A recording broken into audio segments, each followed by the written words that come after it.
Okay, hello. You just stole my introductory part in introducing people and pronouncing their names badly, incorrectly. Welcome everyone. It is my utmost pleasure to be here. I'm Zuzana Keplova. I work at SME Daily, which is a newspaper that most of the Slovak colleagues probably know and hopefully read as well. I'm semi-hobby, semi-professional V4 observer, and I guess that's one of the motivations why I was invited here to moderate. I'm writing critical perspectives on the current events, and I'm trying to introduce some of the ideas, and that's why I will be trying to challenge you and push you a bit further on the points that you are bringing. So as you know, that we have 3 panels with very current topics. There is V4 and Ukraine on my right side. In the middle, there is Visegrad cooperation, the new perspectives on it. And also on my right side is Rebecca, who is bringing the perspective on energy, which is probably, as we feel and as we know, one of the hottest topics or the coldest topics. Just to give you an idea how we are going to proceed, so I would like these panelists to present briefly what are the lines that they are bringing, the ideas, the themes, and I would say that we might unwrap them or open them. We don't have to go bullet point by bullet point. That might be a little bit wary, and you might not feel challenged that much. So please feel invited, jump in, raise your hand, attack your colleagues or defend if this is an idea that you are bringing, and probably you know even more than the presenter. So please feel free to defend your ideas. And I will be also jumping in, trying to provoke, as I said. Maybe my very first little provocation, I very much feel that there is something like a generational gap already between me and you guys, not that you probably have a better mobile phone than myself, but also because when it comes to thinking about identity, you tend to think about PR, about how to present V4.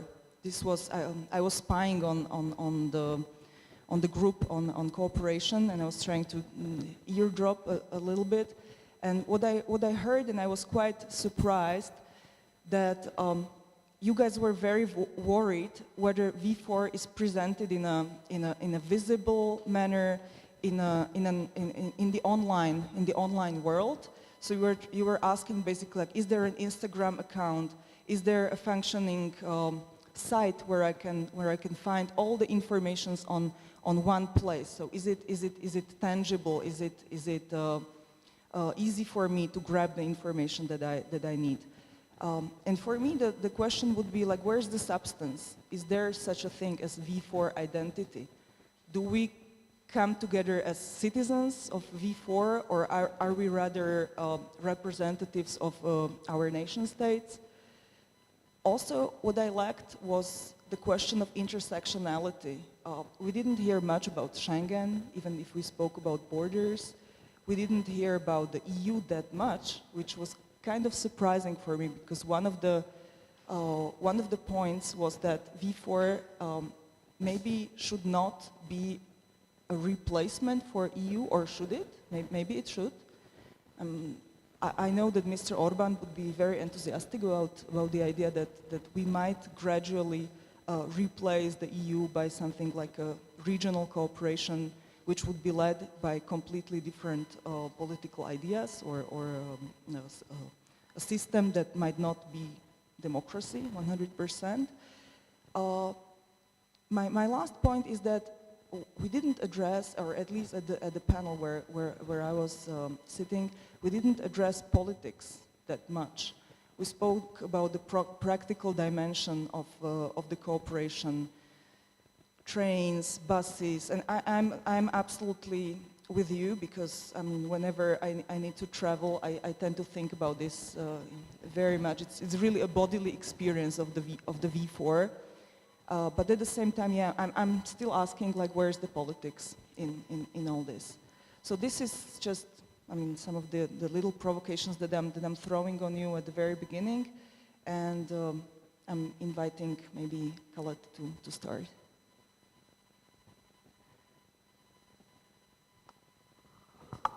Yeah, okay. So hello everyone. Thank you for the question. I hope Fest is behind us already.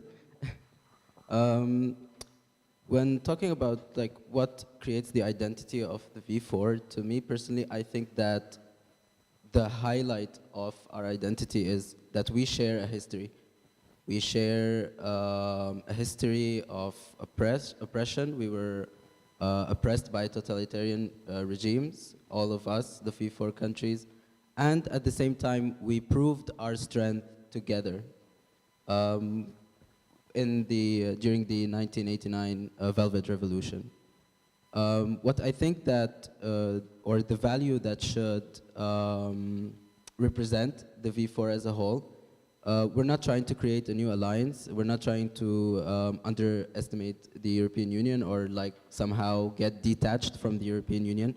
What we need and what I think any society that wants to prosper in the future needs is simply the value of unity. I know it sounds cliche when someone says united we stand, divided we fall, but it's actually true. Like, we proved it in the 1989 revolution. It was proved in the Arab Spring, for example, and it's common sense that what is a leader without his people? So we the people, ordinary, everyday people, we control, the power is actually in our hands. We can decide how our future will look like only if we stand together united. And so to answer, or hopefully I answered your question, that the identity of the V4 should, of course, be represented through our shared history and through the value of unity simply and cooperation. I would maybe push you a bit further on this. Do we actually share history? I mean, I really like the point with the Velvet Revolution, but if we go a bit before that, I know that there were shared colloquia between Slovakia and Hungary trying to come up with a single history book, and this colloquium was, as far as I know, it was not successful. So the question would be whether history joins us or divides us, or is it rather future that we want to share? Yeah, okay. Actually, it's quite interesting because while I was coming here, I was just reading a magazine about myths that Slovaks have on Hungarians and myths that Hungarians have on Slovaks. And one of them was that which civilization is the oldest, or who existed first.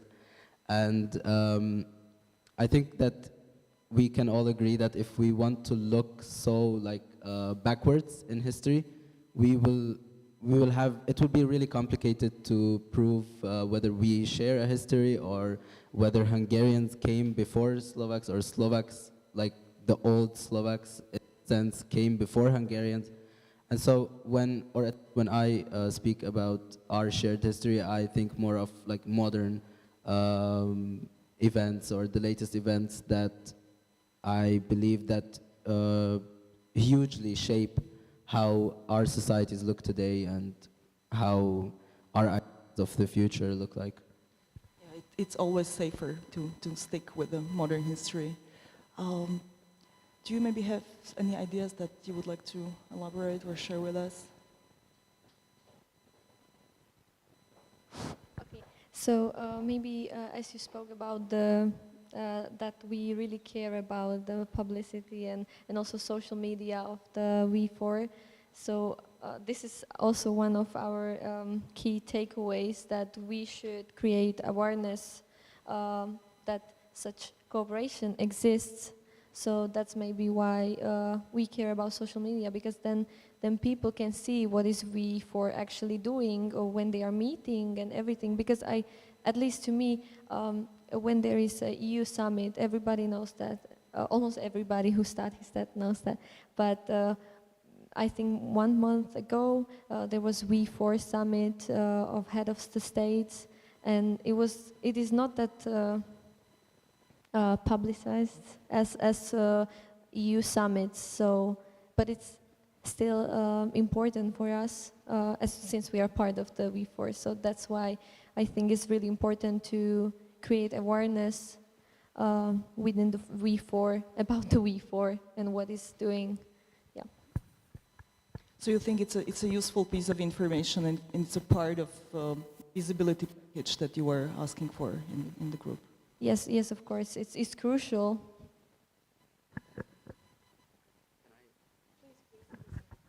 Sorry, I just got to my mind when we were talking about social media, and because I can agree with you a lot. I don't know if you all remember during the US presidential elections, before Biden was elected, Trump organized a campaign rally in a huge stadium with around 30,000 seats. And it was because of TikTok, actually, that the stadium was actually empty, and his campaign rally failed, and he came back devastated. And it actually, TikTok, like, yes, it sounds silly, but TikTok really had an influence on restoring order in the United States, basically by somehow not re-electing Trump. And so, yeah, I can totally agree that, especially if we want to encourage young people to be active or engage in politics or in matters of state, we need to use social media. We're not going to get their attention through newspapers or magazines anymore. It is social media. And I think we can use this tool for our good instead of harming ourselves with it. So V4 needs a TikTok account with dancing premieres. Yeah, so what I think like a really great example is Instagram accounts of Slovak permanent representation to the EU, or diplomacy, ESCA, or representation to NATO, Slovak representation to NATO. I think they are doing really great job. If you see their stories from today, you know that there was the council meeting. So this is basically what we need to know, what we can take from the social media, so that something is happening. So our politicians are doing something actually. So Rebecca, do you think we need an online landscape for V4? Yes. First of all, thank you for your question. It's a really good question, and I think one can talk about it like for a whole section or a whole seminar, because it is really worth talking about. I think the online presence is really the end of the discussion on what we are considering the future of V4.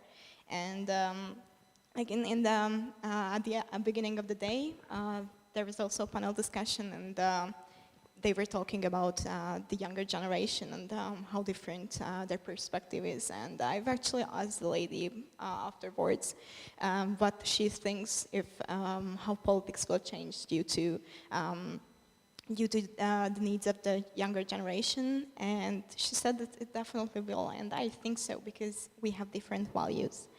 I think social media can really be dangerous, but we really have to be able to use it cleverly. Because if we use it cleverly, it will definitely open up a lot of opportunities that we do not even think about. And yeah, strengthening V4 and this cooperation is quite important. It is an integration within an integration. It's an integration within the European integration. And according to Milan Kundera, the tragedy of Central Europe is that it was vanished from the map of Europe itself, even though it has a very rich culture. And it was a cultural center for centuries, actually, and it is still. If we just think about great inventions or think throughout history or academics, and for example, Charles University in Prague, which is one of the oldest in Europe and one of the most prominent. So yeah, we definitely have a common identity with a view that is different from others. That is the view of not necessarily the conquerors, according to Kandera, but a bit different. And this, in this sense, we definitely have an identity together, and if we can use social media cleverly, then we can make great advancements. Thank you for bringing Kundera in. That's always such a pleasure. And I think it's, when we talk about branding and marketing, maybe not replacing the substance, but being complementary and doing the best service for the substance, it's really interesting that actually Central Europe as a brand has slowly vanished. We don't speak about Central Europe and Eastern Europe that much. It seems to me that V4 really has a strong role in terms of replacing it as a political brand, or what is it actually, V4? Let's go to the basics. What is it?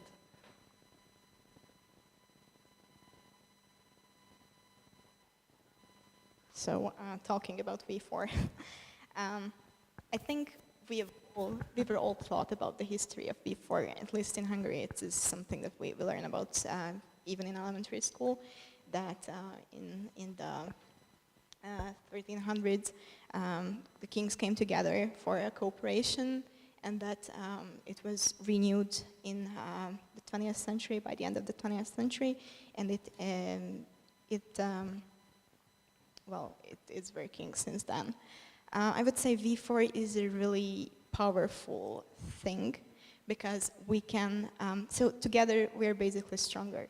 I told you that not just in my opinion, Kinder also said it, but we do have a different perspective on specific matters about the world, and to get able to represent those ideas.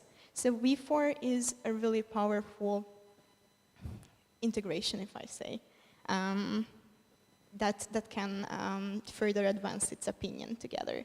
And well, yeah, if we do not want to talk about like really specifically hard politics, but we are always there for each other in this sense. Any ideas?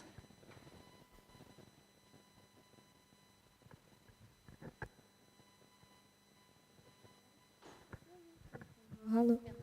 So what Rebecca told, that they were taught in the elementary school, during our workshop we said completely different things.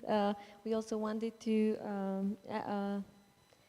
we also think that it should be we should educate students in high school about not only EU but also V4, because personally I have the experience that the first time I heard V4 was at my university, so we don't really know what the V4 is.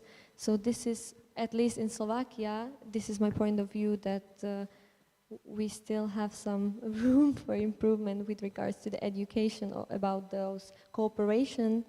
So this is basically, I think we should adjust the curriculum to also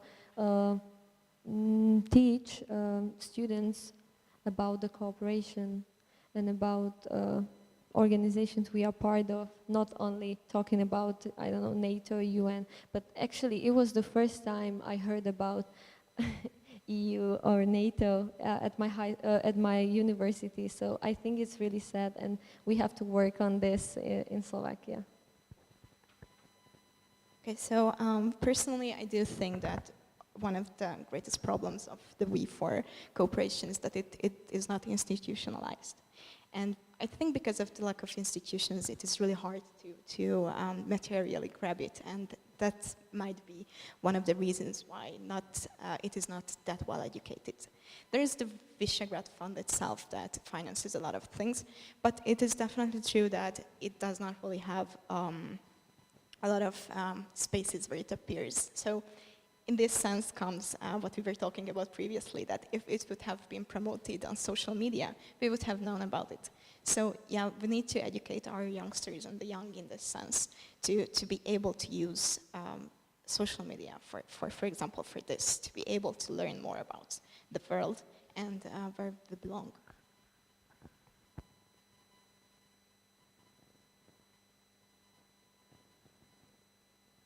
Working? Yeah.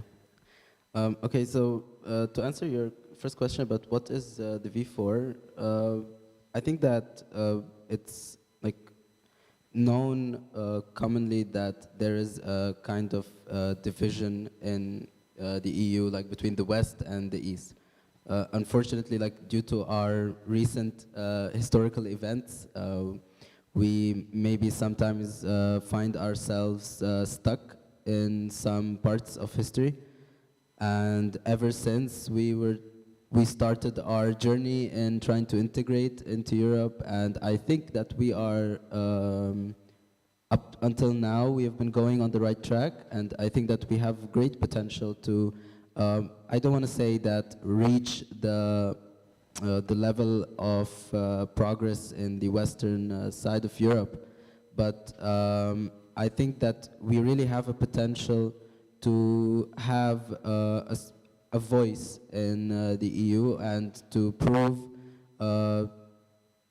prove ourselves that we're not that we have integrated and that we have democracy now, and we have well-educated youth and people with great ideas and minds, and I think the only way we can be successful in that is if we work together.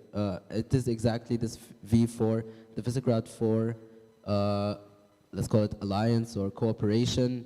This is exactly the platform that we need in order to achieve that. So this, in my point of view, is the V4.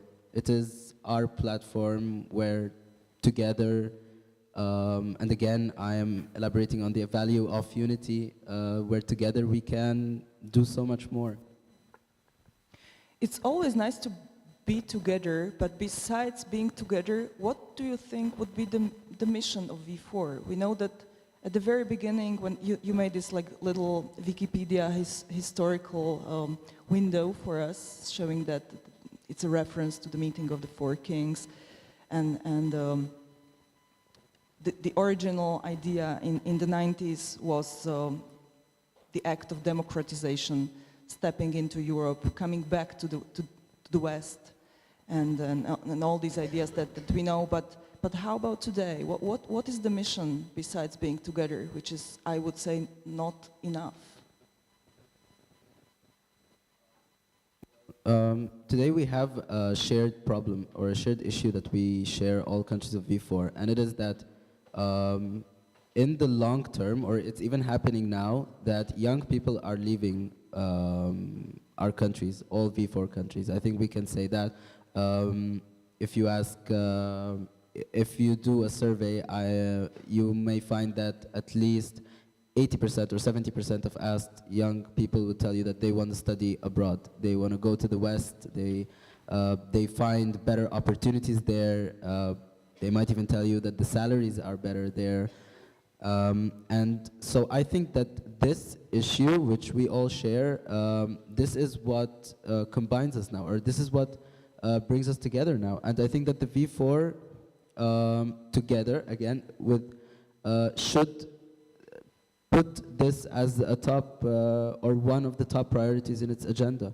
So maybe the purpose of the V4 now, and again, it lies as our responsibility to try as much as we can to educate our peers or even our younger siblings or friends or family members about the V4, so that they know that there is this kind of cooperation that working together can achieve a better life for you here, and maybe give them like a sense of hope to, instead of escaping the problem, but to stay and actually work on the problem. And to be together. and to be together. I really like the idea of having shared problems and maybe facing them together. Any more ideas? We might even start making bridges. Oh, excuse me, I stopped looking at you guys. Yes.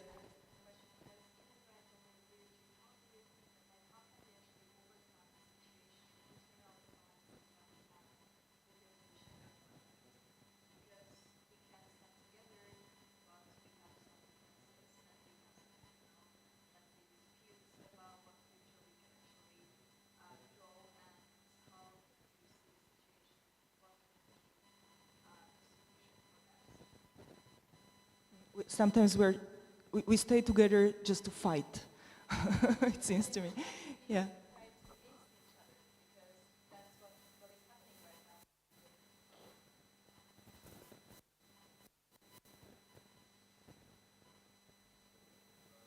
Well, I think that we lack communication. We don't properly communicate as V4 countries. We focus a lot on our differences that we forget how much we have in common and what common grounds we can find to actually work on those issues. I think that the first step, because you can't run a marathon in one day, so I think the first step is for us as the V4 to begin working on improving our communication together. And by this I mean meeting on a more regular basis, more official and direct communication between our governments, and simply to have the wake-up call that okay, we know our differences, we know them very well, but let's try to look at let's try to find the common grounds together where we can have some progress together.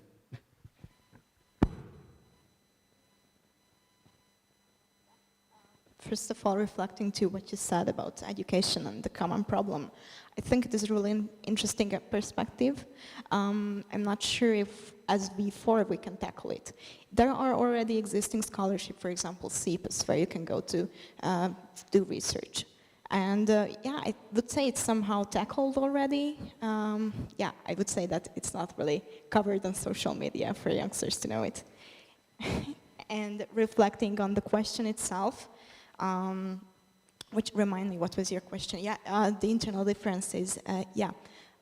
So my perspective is that we have to use diplomacy in this way, and we have to, in some sense, go back to the common ground.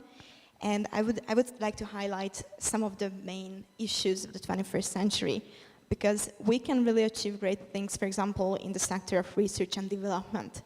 And we are not exploiting enough the opportunities that it holds, because it is really the future.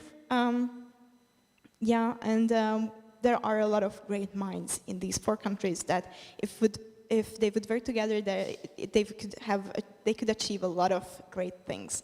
And this is just one sector that I really wanted to mention, because it is something really powerful. But yeah, I would say that on segments of not hard politics, but something that is not like that. I just want to add to you and also to the question that the communication is really important. And during our workshop on the new perspectives of cooperation, one of my colleagues proposed that we should create a V4 council that is similar to Nordic Council, or at least to some point. So we have to learn from the best practices of other states, and also this V4 Council, which is just like a proposal from our group, that it should be in a form of public service, and there should be state representatives who will meet and discuss topics which has a constant agenda, so constant agenda throughout the years. So maybe this can be a way to increase our communication, to make it better, so we 4 countries can communicate and also deal and discuss issues that are problems within our countries. Do you think V4 needs a building? Because so far it is more like a medieval court that it travels, like whoever has the presidency hosts the other kings. So do you think we need, and then how do we make this very problematic solution where to have this building? Maybe my colleague can elaborate on it more. Who proposed it? I don't know who was that. Yes, let's It's not squeeze listening him. to me. Let's squeeze him for more ideas. So, the guy with the phone.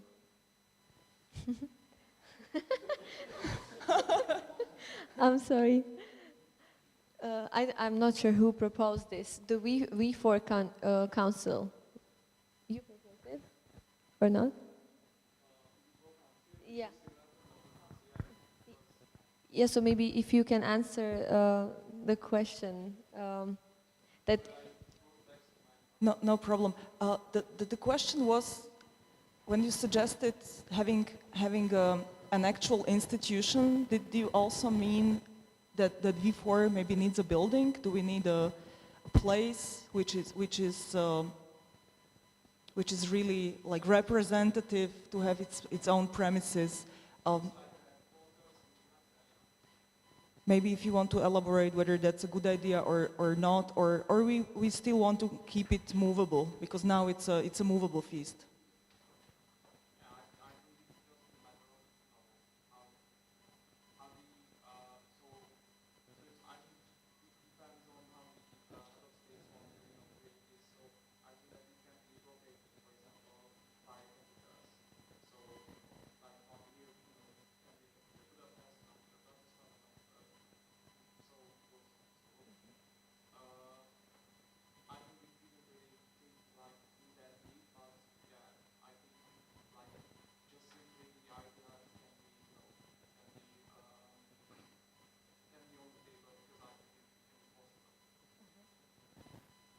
So you're thinking along the lines that maybe we need something which is more than just intergovernmental cooperation. We already have the Visegrad Fund, which is more like cultural, social, right? So would you say that we need a body that is that somehow is a home for the V4 identity? Or maybe let's think together. No, we don't want to pressure you that much. Maybe other thoughts.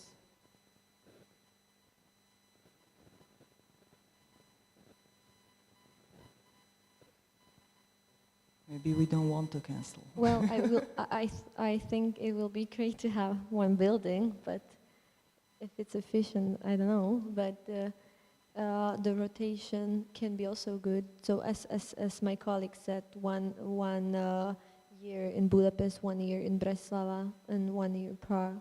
I don't know. Like a European Parliament. Yeah. Yeah. Maybe if you don't mind, it's about time that we jump in presenting our little ideas. I think adding cooperation, Ukraine and energy would just push us on another level. We were talking about the visual identity, about V4 as a whether it has a mission in the future, and now we can maybe add these shared problems and whether V4 is actually a solution or other problem for that. So how does Ukraine play in it?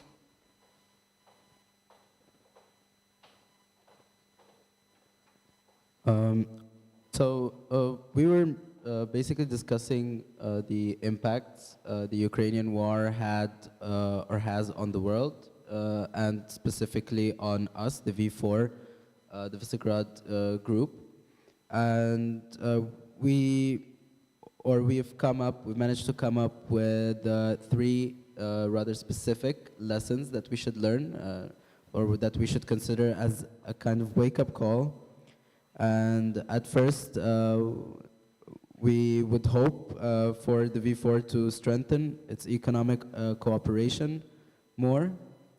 And well, of course, as we mentioned before, and I think we're going to agree with the other workshop groups, that internal cooperation is crucial and could be taken as a lesson. And of course, as that we need to be stable internally, we need to be stable also on the external cooperation, and by that it leads me to our third point, which is common foreign policy. Well, we should be, or we should decide on a common foreign policy as to not be divided when discussing EU topics or issues. So would you say common foreign policy for V4, or I'm not sure I follow on this point?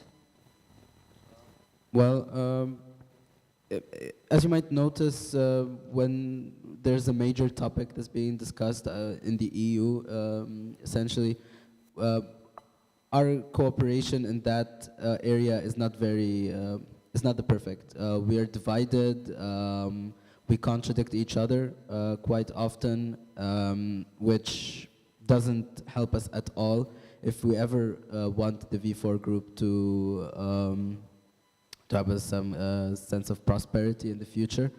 And so we think that, or if we can imagine it in this sense, as regular meetings of V4 heads of governments or on ministerial levels, where the issue would be discussed, where all of our differences would be laid on the table, and with the result of us coming up with a common position, as to, or to try to avoid us being divided on the European stage or in the international stage as a whole.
Cooperation between countries sounds like your panel. Do you maybe want to give us the points, the policy lines? So as a group, we agreed on the following recommendations. So first, to learn from best practices, it's like the highlight of what we talked about. So with regards to increasing cooperation, we said that we should increase cooperation in critical infrastructure. This is something we see as the biggest problem with regards to V4, that it is really hard to to travel across the V4 countries. Yeah, as I said, we also proposed to create V4 Council, raising awareness and strategic communication about V4 to the citizens. And we also think that it's important to cooperate in the military and border controls, which we can see nowadays it's a huge problem. So borders are closed with Slovak and Czech borders and also Austrian borders. So this is something we have to work on. And last point was cultural cooperation, which may seem it's not that important, but it's also we also have to look at our culture. So this is something that we should also consider when looking at cooperation between we four countries.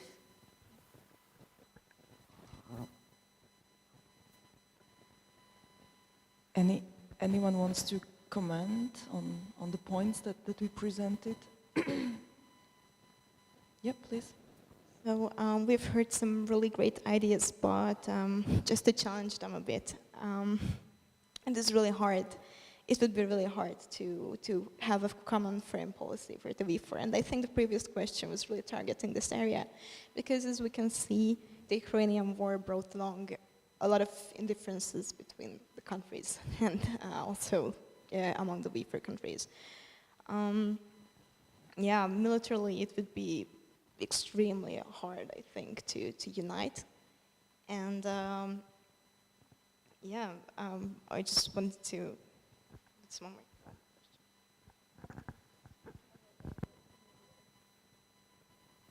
Yeah, was there a question?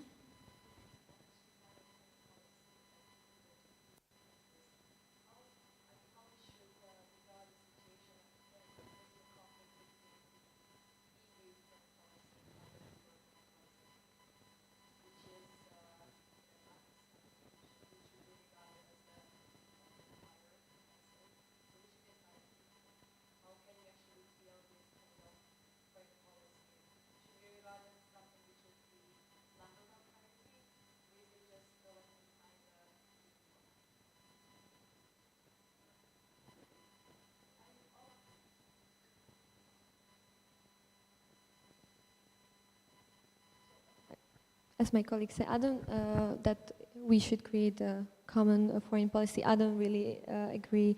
I don't think that this is really realistic nowadays to agree on our common foreign policy.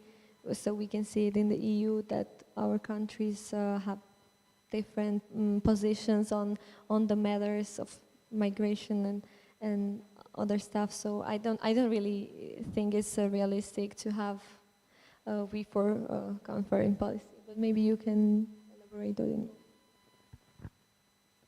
Well, maybe as simple as it might sound, or I think that that's exactly why we can never have a common foreign policy, because we say we can never have a common foreign policy.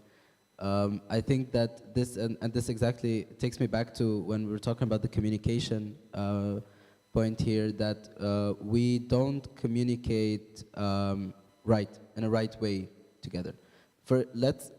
We all have a common goal.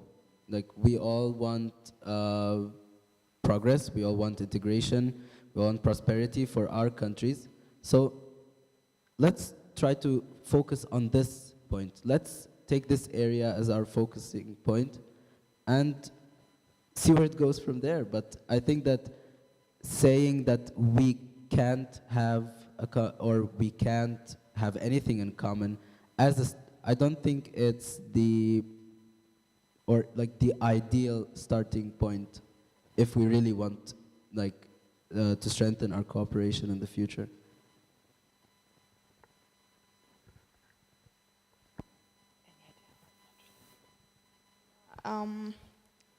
This is rather a hard topic to talk about, and like you mentioned before that you just put cultural cooperation to the last point because it's not as powerful or something, but I would say that it is much more powerful and much more achievable than a common foreign policy. And also, we have to remember that, as Nelson Mandela said, education is the most powerful weapon which you can use to change the world. And this may be a bit too idealistic, not using common foreign policy for change, but I do not believe that we have the stand to use our military together and achieve some change.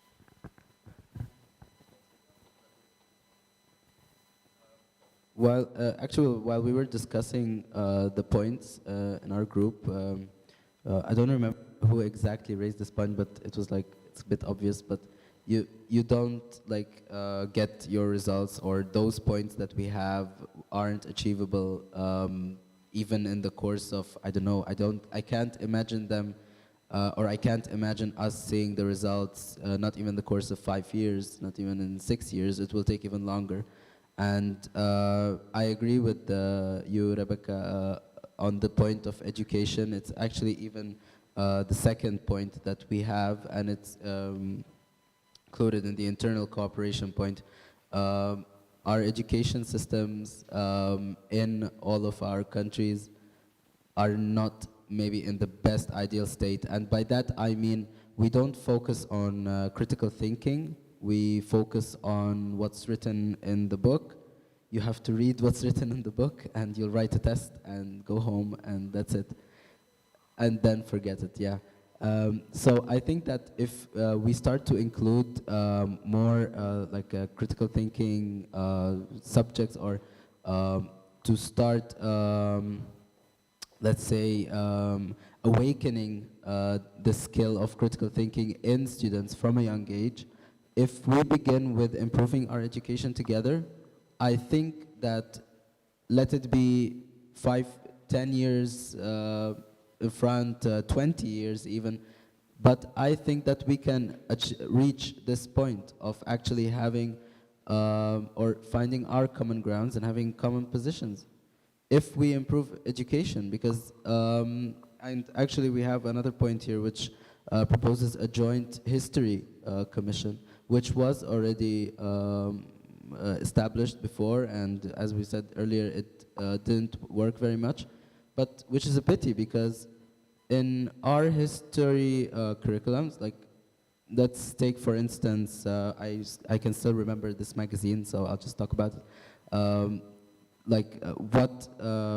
How many false facts do Hungarians have on Slovaks and Slovaks have on Hungarians when it comes to the history of both countries? And exactly this creates not the kind of hatred, but makes the differences on top of anything else. It invokes emotions in people. And this is something we need to fix, because people read a myth and they believe it, because they were used to that whatever you read in a book, whatever you read in an article is true. And you're not taught from a young age to critically think about what you read and how to come up with your own stance on things. So yes, I agree with you, Rebecca, that education comes first. I think, and I believe, maybe I'm too naive, maybe I'm too optimistic, but I think optimism sometimes helps. I think that, let it be 20 years later, but I think we will reach this point. And that's, like, for me personally, is the most important thing. Let it be 30 years later, but I think that we can reach it. I just wanted to reply to your statement that cultural cooperation was last but not least on our was not least of our proposals. So, and we also included the education of young students within our proposals, because, as we said, it's important to learn about WE4 and EU. So it's not, we did not do a prioritizing of our proposals. So yeah, and about the military cooperation, we thought more about the temporary common military exercises of our armies, not like to create like smaller NATO alliance or something. We just wanted to increase cooperation with the NATO and more developed countries in regards to military, so to learn or to take the know-how from our alliance. Yeah, so basically educating and military and also police and also staff that is under the Ministry of Interior, so they can adjust to the problems we are facing on our borders, for example. I think we have a question there, yes?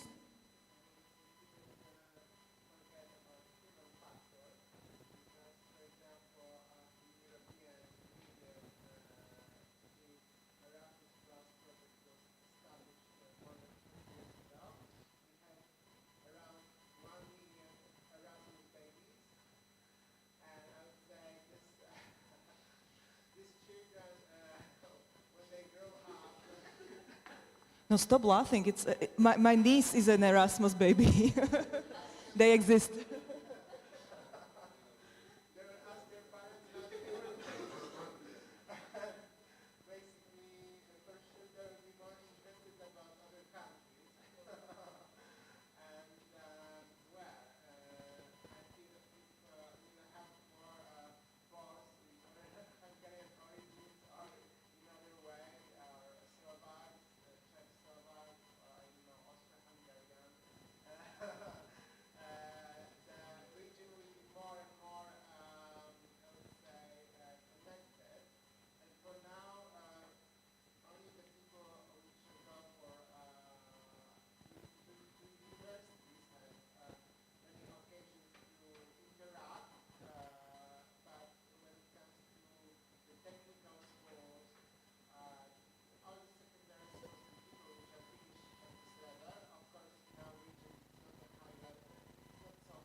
I see you are badly trying to use the V4 as a basis for reconstructing the Austro-Hungarian Empire.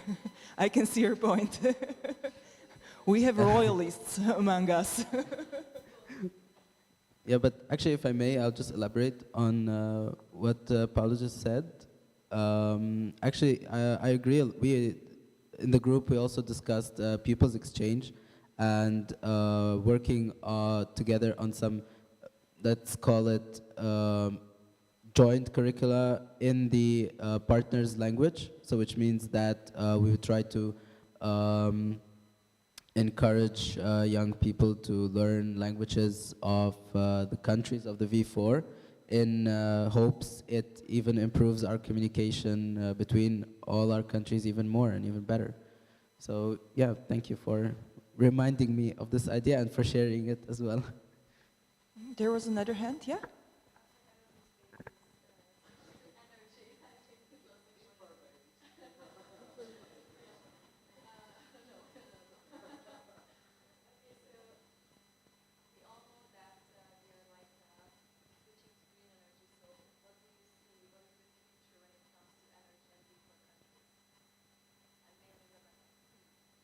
from procreation to energy.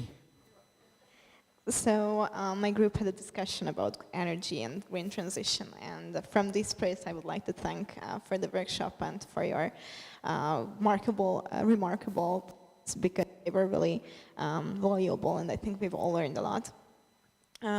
We were really thinking about diversification, and that was our main topic that we discussed, because currently both from fossil fuels and from raw materials, which we need to change from fossil fuels to green energy for the green transition, there is a monopoly, both in terms of fossil fuels, both in terms of raw materials, which means that one country rules the market.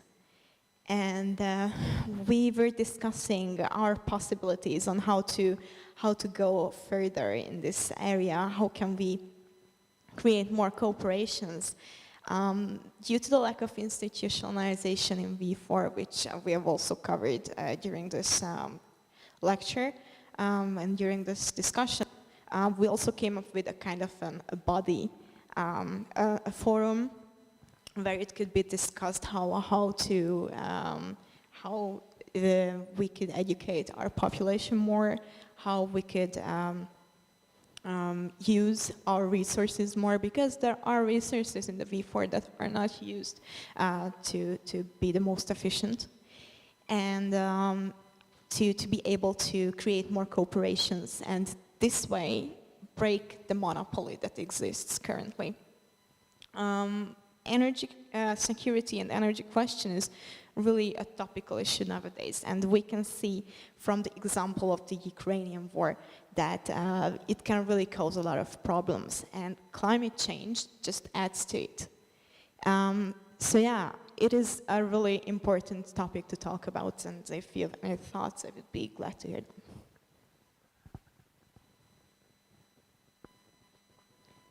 Any more ideas on energy from the auditorium? And we are all new to this topic, I guess. I mean, when pandemia started, we all started studying diseases, and now it's energy. So it's a big switch for me as well.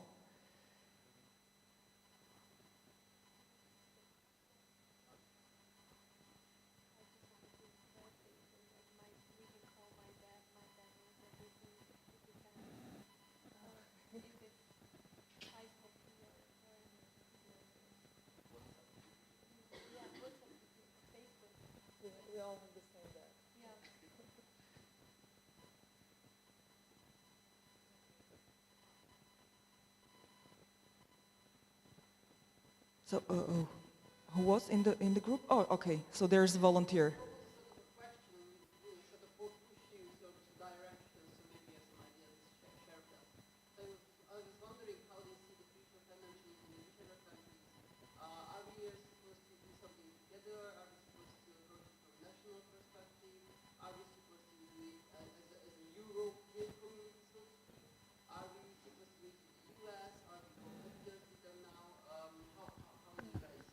Are we happy with the Green Deal, or should V4 act as a platform that will challenge it?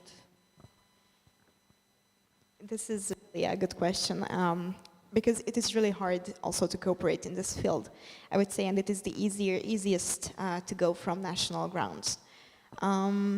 There are, of course, international cooperations that are really valuable, and I would say that the V4 cooperation for green transition, which we have proposed, and cooperation on these kind of matters would be really, really important, especially because within the European realm, there is an existing European Green Deal, but there are a lot of things that we don't see to it. There are a lot of things that wouldn't be easy to make it happen, and this is kind of a reality. The European Union is really works in an interesting way, and basically we can see kind of the leader country is Germany, but Germany is heavily dependent on fossil fuels, and it is not really willing to do the green transition here. So it is really an interesting question. With cooperation about with the US, that's really interesting again, because if, for example, we take the question of energy and where it is imported from, and we think about that the US proposed that it should also come from the US rather than Russia, it is not really sustainable, let's just say. It travels a lot, it costs a lot. And yeah, we will have to wait for the next presidential election also.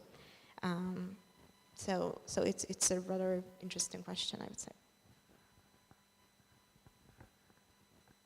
There is also a new Slovak-Polish partnership around energy, if I'm not mistaken. So I think that is kind of interesting that the Ukrainian crisis or the invasion of Ukraine brought these two countries to work and collaborate on energy a bit more than we thought we would before.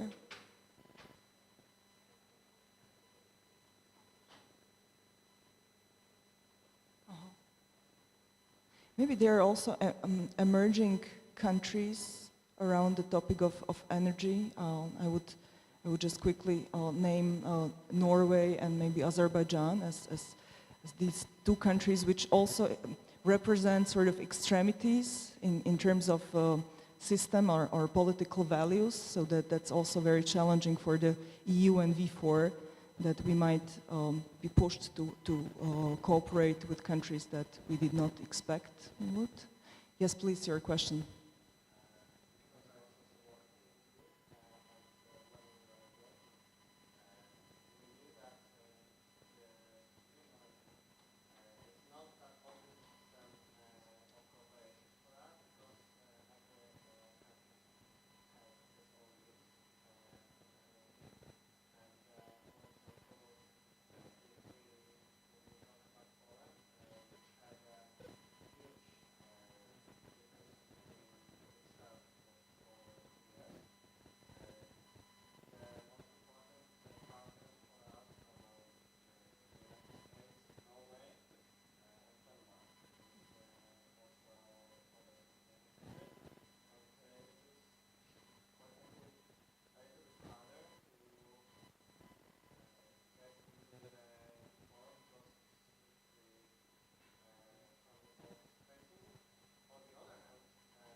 Any more ideas before we all delve into our mobile phones and leave the room? Okay, we might also just make a rupture here and stop it. I think we did a good job. I mean, meaning you in your groups and presenting your results. Around the topic of energy, it seems that there is a room for future analysts, obviously, because there was not that many people around in this room who would problematize it and would be willing to discuss it. So maybe a call for your future that we might need more people thinking about energy. It is boring as a topic, I have to say. And we didn't make it more interesting either. but yeah, it seems that there will be a lot of job opportunities around energy. So maybe a little advice for you guys, please. Yeah, I agree entirely. And if you will allow me, before we wrap it, I want to thank all my teammates in the group for all their wonderful ideas. Like I wouldn't be able to brainstorm all of this on my own. So thank you, and thank you, Marek, as well for the great presentation, which gave us a really good insight on the topic before we got to deal with the questions. So I just wanted a short message of gratitude.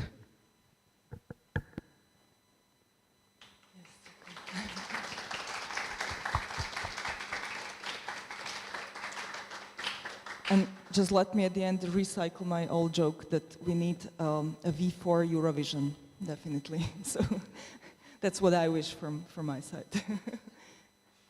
So have a good evening and enjoy.